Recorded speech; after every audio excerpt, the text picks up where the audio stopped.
कई साल पहले की बात है। विजयनगर नाम का एक राज्य था जहाँ के राजा कृष्णदेवराय थे। कृष्णदेवराय हर साल विजयनगर का वार्षिक उत्सव ही बहुत धूमधाम से मनाते थे। पड़ोसी राज्य से अच्छी मित्रता होने के कारण वहाँ के राजा इस उत्सव में शामिल होते थे और राजा कृष्णदेवराय को उपहार भेंट देते थे। हर साल की तरह इस बार भी विजयनगर वार्षिक उत्सव मनाया गया और इस अवसर पर राजा कृष्णदेवराय को 4 बेशकीमती फूलदान उपहार में मिले। फूलदानों को देखते ही राजा का मन उन पर आ गया और ऐसा भी होता भी क्यों ना, उन सभी फूलदानों की शोभा देखते ही बनती थी। उन्हें देखकर ऐसा लगता था मानो प्रकृति के सभी रंगों को मिलाकर उन्हें रंगा गया हो, वह गहन नक्शे से तराशा गया हो। जब बात इन फूलदानों की देखरेख की आई तो महल के सबसे काबिल सेवक रमैया को उसका कार्यभार सौंपा गया। रमैया भी खूब ध्यान से उनका ख्याल रखने लगा। वह उन पर कभी धूल न लगने देता, बड़े सलीके से फूलों को जमाता। वो फूलों से बढ़कर फूलदानों को देखरेख करता। ऐसा ही एक दिन जब वह फूलदान साफ कर रहा था तो अचानक एक फूलदान उनके हाथों से फिसलकर जमीन पर जा गिरा और चूर चूर हो गया। यह देखकर वह डरकर वहीं जम गया। इस बात की खबर जब राजा कृष्णदेवराय तक पहुंची तो वह गुस्से से आग बबूला हो गए। उन्होंने आवेश में आकर सेवक रमैया को फांसी की सजा सुना दी। बेचारा रमैया फांसी की सजा सुनकर रोने व कांपने लगा। सभी सभा में राजा के प्रिय अष्ट दिग्गजों में से एक तेनालीराम भी बैठे थे और वह सब देख रहे थे। उन्होंने राजा को इस विषय में कुछ समझाना चाहा और अपनी राय देनी चाहिए। उस समय राजा का गुस्सा 7वें आसमान पर था और वह किसी भी की बात सुनने को राजी नहीं थे। इसलिए स्थिति को भांपते हुए तेनालीराम चुप रहना ही ठीक समझे। फांसी का दिन तय किया गया। सेवक रमैया का रो रो कर बुरा हाल हुआ था। ऐसे में जब तेनालीराम रमैया से मिलने के लिए गए तो रमैया उनसे अपने प्राणों को बचाने की गुहार लगाने लगा।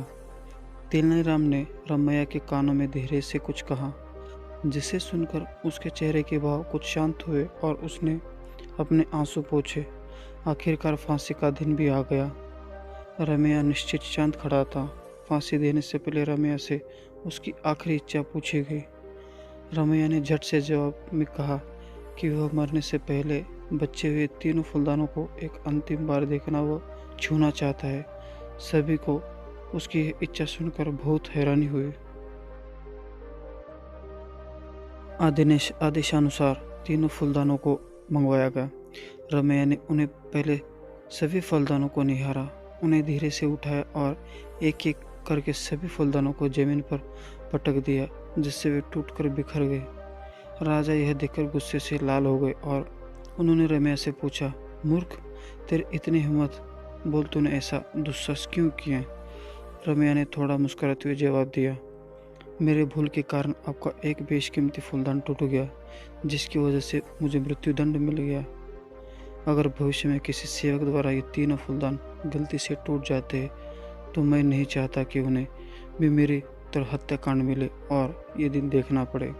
इसलिए मैंने स्वयं ही बाकी बचे हुए फूलदानों को तोड़ दिया। यह सुनकर राजा का गुस्सा शांत हुआ। उन्हें समझ में आ गया कि किसी व्यक्ति की जिंदगी एक निर्जीव फूलदान से बढ़कर नहीं हो सकती तथा वो गुस्से में आकर एक तुच्छ वस्तु के लिए किसी भी व्यक्ति के प्राण नहीं ले सकता। उन्होंने सेवक रमैया को उसकी गलती के लिए माफ़ कर दिया। साथ में खड़े तेनालीराम यह सब देख मंदमद मुस्कुराने लगा। राजा ने रमैया से पूछा कि तुम्हें ऐसा करने को किसने कहा था? रमैया ने राजा को सारी बात बताई कि ऐसा तेनालीराम ने उसे करने को कहा था। यह सुनते ही राजा तेनालीराम को गले से लगा लिया और कहा,